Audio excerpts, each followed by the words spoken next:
Rusia se formó a partir de tres pilares. El poblamiento eslavo de Europa Oriental a partir del siglo VI, la cristianización de Cirilio y Metodio desde los Balcanes, y la llegada de grupos varegos a través de los grandes ríos rusos. Entre los principados varegos que aparecieron desde el siglo XI, y tras la invasión mongola en el siglo XIII, destacó el de Moscovia, gobernado por los rúquíridas.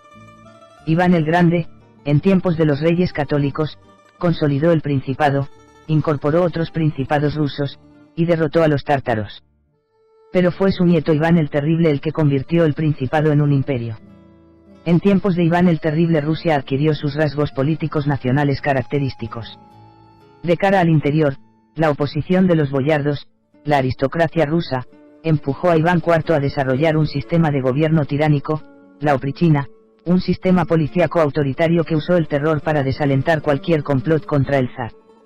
De cara al exterior, la amenaza de tártaros, lituanos y polacos, junto al riesgo siempre latente de una colaboración entre enemigos externos y revueltas internas, empujó a Iván el Terrible a una política agresiva de expansión territorial. Eso llevó a la consolidación en la segunda mitad del siglo XVI de una frontera occidental de Rusia, frente a tártaros, polacos y bálticos. El sucesor de Iván IV, Boris Godunov, intentó abrir Rusia a Occidente, a finales de siglo, pero la intervención polaca en apoyo de un usurpador cortó de raíz ese sueño. Rusia cayó en manos de la monarquía polaca, hasta que en 1613 un boyardo, Miguel Romanov, fue elegido zar por los nobles. La recuperación del trono de Rusia por una dinastía rusa reforzó la política de Iván el Terrible respecto al autoritarismo en el interior y la agresividad al exterior, rasgos que quedaron marcados en la política rusa desde entonces. Los sucesores de Miguel consolidaron las fronteras de Iván el Terrible, y pronto se enfrentaron a suecos y polacos. En la Guerra del Norte, a partir de 1702, el rey Carlos XII de Suecia se convirtió en el gran enemigo. Los suecos, aliados a Polonia, llegaron a invadir Rusia en 1709, aunque el zar Pedro el Grande logró derrotarlo. Tras la guerra, Rusia consolidó su salida al Báltico. Durante el siglo XVIII la política rusa, con Suecia aislada, se centró en destruir toda amenaza polaca. La alianza con Austria y la debilidad polaca condujo bajo Catalina la Grande a la primera gran expansión rusa fuera de territorio ruso.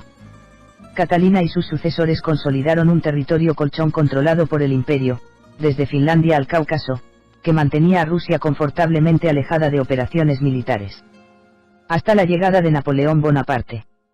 Napoleón derrotó varias veces a los rusos en Europa, y en 1812 intentó destruir su independencia. La campaña de Rusia fue una gran victoria para los zares, pero despertó de nuevo los viejos temores. Rusia se vio de nuevo vulnerable ante el ataque de una potencia occidental, y sobre todo, las nuevas ideas liberales y nacionalistas que surgieron en Europa pasaron a ser una nueva amenaza al poder imperial, mediante revueltas internas apoyadas desde el oeste. La guerra de Crimea fue un buen ejemplo. Rusia se recuperó de su derrota, pero pronto se enfrentó a la rivalidad directa con los dos imperios germanos desde 1890. Rusia abandonó la alianza austríaca y buscó el apoyo de Francia, pero eso no evitó en 1914 la guerra con los imperios centrales. La Primera Guerra Mundial fue de nuevo una catástrofe para Rusia. Las derrotas militares significaron perder territorios polacos y bálticos, pero sobre todo facilitó las revueltas internas, nacionalistas, liberales, y socialistas. Las dos grandes revoluciones de 1917 hundieron militarmente a Rusia, que se vio obligada a rendirse en 1918. La derrota alemana no significó ningún cambio para Rusia. Todas las naciones de su territorio colchón se independizaron, y estalló una guerra civil, con intervención extranjera, que puso en peligro la propia supervivencia de Rusia como nación. En 1921 los comunistas se impusieron y establecieron la República Soviética de Rusia, y a duras penas salvaron una parte del territorio colchón, apoyado en Ucrania. Stalin terminó por llevar al extremo, realimentadas con el totalitarismo e internacionalismo marxista, las políticas autoritarias y expansionistas de Iván el Terrible. Eso explica el Pacto Germano-Soviético de agosto de 1939, preámbulo de la Segunda Guerra Mundial. Para la URSS significaba volver a la situación de Catalina la Grande, y reconstruir el territorio colchón de la frontera occidental. Incluso se intentó, sin éxito, convertir Finlandia en una república soviética. Todo se derrumbó en 1941 con la invasión nazi. Como a principios del siglo XVII, en 1812, o en 1919, Rusia vio en riesgo su propia supervivencia nacional. Tras una atroz guerra de 4 años, la derrota de Hitler permitió a Stalin llevar hasta el extremo la política expansionista rusa, basada en la paranoia exterior y los impulsos internacionalistas del comunismo. En 1945, en Yalta, a los territorios colchón tradicionales se añadió un área externa de influencia que empujó el control ruso hasta el centro de Europa, y estableció lo que Churchill llamó el telón de acero. El control de esos territorios e influencias se basó, de acuerdo a las tradiciones zaristas y estalinistas, en una dictadura totalitaria y misericorde, que impidió toda resistencia interna, como se vio en Alemania, Polonia, Hungría y Checoslovaquia.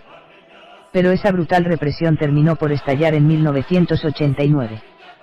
Tras comenzar en Polonia, y seguir en Hungría, la caída del muro de Berlín, de la que fue testigo directo Putin, arrastró en 1990 la liberación del resto de los estados del bloque oriental y la disolución de la URSS. A finales de 1991 la URSS dejó de existir, y apareció la Comunidad de Estados Independientes, en medio de una gravísima crisis económica y social. Mientras, los antiguos estados comunistas y exrepúblicas soviéticas se fueron acercando a Occidente, entrando en la Unión Europea y, sobre todo, en la OTAN. En 1999 entraron Chequia, Hungría y Polonia, en 2004 Bulgaria, Rumanía, Eslovaquia, Eslovenia, Estonia, Letonia y Lituania, en 2009 Albania y Croacia, y en 2017 Montenegro. La gran amenaza futura para Rusia es la entrada de Ucrania, que es la base de la actual crisis. Con Ucrania en la OTAN, Rusia vería alimentada su paranoia a niveles de 1919 o incluso 1942.